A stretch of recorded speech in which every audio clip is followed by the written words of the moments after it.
Hi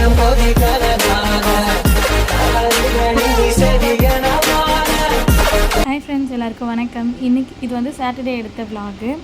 எங்கள் பெரியத்துக்கு வந்து நினைவு நாள். ஸோ வருஷம் அவங்க நினைவு நாளுக்கு வீட்டிலே சிம்பிளாக பூஜை பண்ணிவிட்டு எங்களால் முடிஞ்ச அளவுக்கு அன்னதானம் வந்து கொடுத்துட்ருக்கோம். இப்போது மேரேஜ் ஆகி பாஸ்ட் 4 இயர்ஸாக இது வந்து பண்ணிகிட்ருக்கோம். இந்த வருஷம் எப்படி பண்ணோம் அப்படிங்கிறத உங்கள் கூட ஷேர் பண்ணிக்கிறேன். முந்தின நாளே பூஜை ரூம்லாம் க்ளீன் பண்ணி சாமி படத்துக்குலாம் போட்டு வந்து வச்சுட்டேன். இது மொதல் நாள் வந்து நைட்டு வந்து கிளிப்பிங்க.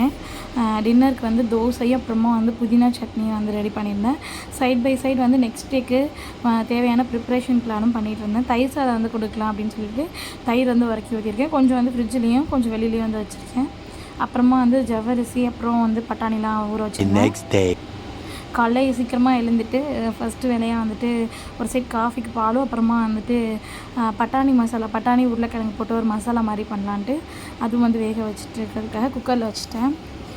அப்புறம் தயிர் வந்து உறைஞ்சிருச்சு. ஃப்ரிட்ஜில் ஒரு 1/2 லிட்டருக்கு பாலும், வெளியில் வந்து ஒரு 1/4 லிட்டர் போல் தயிர் வச்சுருந்தேன். ஸோ அப்போ கொஞ்சம் புளிச்சு கொஞ்சம் புளிக்காமல் இருக்கும். அப்போ சாப்பிட நல்லாயிருக்கும். அதனால தான் ஃபஸ்ட்டு எனக்கு ஒரு காஃபி போட்டுக்கிட்டேன். நான் ஒரு காஃபி லவர். காஃபி இல்லைன்னா என்னால் அந்த டேவே இருக்காது. அட்லீஸ்ட் ஒரு நாளைக்கு ஒரு காஃபியாவது குடிச்சிடுவேன். ஸோ காலையில் சீக்கிரமாக எழுந்ததுனால காஃபி குடித்தா தான் கொஞ்சம் பிரிஸ்காக அந்த மாதிரி இருந்துச்சு. சைடில் எப்படியோ காய்கறியெல்லாம் எடுத்துகிட்டு வந்து வச்சுட்டு பூவும் கொஞ்சம் கட்டிகிட்டு இருந்தேன். பாப்பா வந்து தூங்கிட்டு இருந்தாங்க கொஞ்சம் நேரம் போல். ஸோ அதனால் எனக்கு கொஞ்சம் டைம் இருந்த மாதிரி இருந்தது. உருளைக்கிழங்கு பட்டாணி மசாலாவுக்கு வந்து தாளிச்சிட்டேன். அப்புறம் சைட்லேயே வந்து காய்கறி வேக வச்சுருக்கேன். சாம்பாருக்கு காய் வெந்ததுக்கப்புறம் பருப்பை வந்து ஊற்றிடலாம், வேக வச்சு பருப்பேன். அப்புறம் இந்த ஒரு டம்ளருக்கு வந்து வெள்ளை உளுந்து வந்து ஊற வச்சுருக்கேன். 2 hours ஊறினா உளுந்து ரெடி ஆகிடும். இப்போ ஓரளவுக்கு ஃபினிஷ் பண்ணிட்டேன். என்னென்ன செஞ்சுருக்கேன்னு பார்க்கலாம். சக்கரை பொங்கல், அதுக்கப்புறமா வந்துட்டு கேரட் பீன்ஸ் பொரியல், கீரை கூட்டு. இதெல்லாம் வந்து ஒரு 5 பேருக்கு மட்டும்தான் ரெடி பண்ணியிருக்கேன்.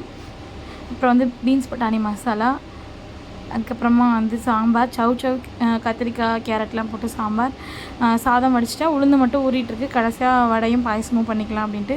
அதுக்கப்புறமா அன்னதானத்துக்காக வந்து தயிர் சாதமும் வைக்கிறதுக்காக அவ்வளோ வந்து வச்சுட்டேன். வடையும் போட்டுட்டு பாயசமும் வந்து ரெடி பண்ணிட்டேன். எனக்கு மேரேஜ் ஆகி இந்த வருஷம் வந்து 5th இயர். 4 இயர்ஸாக வந்துட்டு எங்களால் முடிஞ்ச அளவுக்கு நாங்கள் வந்து ப்ரிப்பேர் பண்ணி கொடுத்துட்டு தான் இருக்கோம்.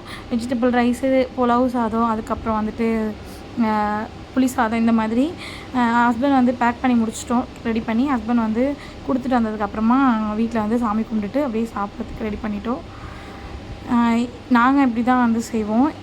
எனக்கு தெரிஞ்ச மாதிரி தான் நான் வந்து பண்ணிகிட்ருக்கேன். இதில் ஏதாவது மிஸ்டேக் இருந்தது அப்படின்னா நீங்கள் கமெண்டில் சொல்லுங்கள். Few minutes later. சாப்பிட்டு கொஞ்ச நேரம் ரெஸ்ட் எடுத்துகிட்டு அத்தைக்கு படைக்கிறதுக்காக எடுத்த சாரியை வந்து வியர் பண்ணிட்டேன். பக்கத்துலேயே வந்து பெருமாள் கோயில் இருக்குது. ஸோ அங்கே இது 2வது சனிக்கிழமைங்கிறதுனால கொஞ்சம் நல்லாவே கூட்டமாக இருந்தது. அங்கே போயிட்டு வந்தோம். இந்த பெருமாள் கோயிலில் பார்த்திங்கன்னா பெருமாளோட 10 அவதாரங்களும் தசாவதாரம்னு சொல்லலாம், அந்த சுவாமி சிலை வந்து வச்சுருப்பாங்க. ரொம்பவே பீஸ்ஃபுல்லாக இருக்கும். கோயில் ரொம்ப பெருசாக இருக்கும். திருப்பதி வெங்கடாஜலபதி பெருமாள் கோயில் பேர். திருப்பதியில் இருக்க மாதிரியே பெருமாள் வந்து இருப்பாங்க. நான் நெக்ஸ்ட் வீடியோவில் கோவிலை ஃபுல்லாகவே கவர் பண்ணி காட்டுறேன். அவ்வளோதான். சாமி கும்பிட்டுட்டு அப்படியே வந்துட்டோம். நானும் என் சிஸ்டரும் போயிருந்தோம் பாப்பா கூட்டிகிட்டு. அவ்வளோதான். இந்த விலாக் இதோட முடியுது. நெக்ஸ்ட் விலாகில் பார்க்கலாம். இந்த வீடியோ பிடிச்சிருந்துச்சுன்னா மறக்காமல் லைக் பண்ணி சேனலை சப்ஸ்கிரைப் பண்ணிக்கோங்க.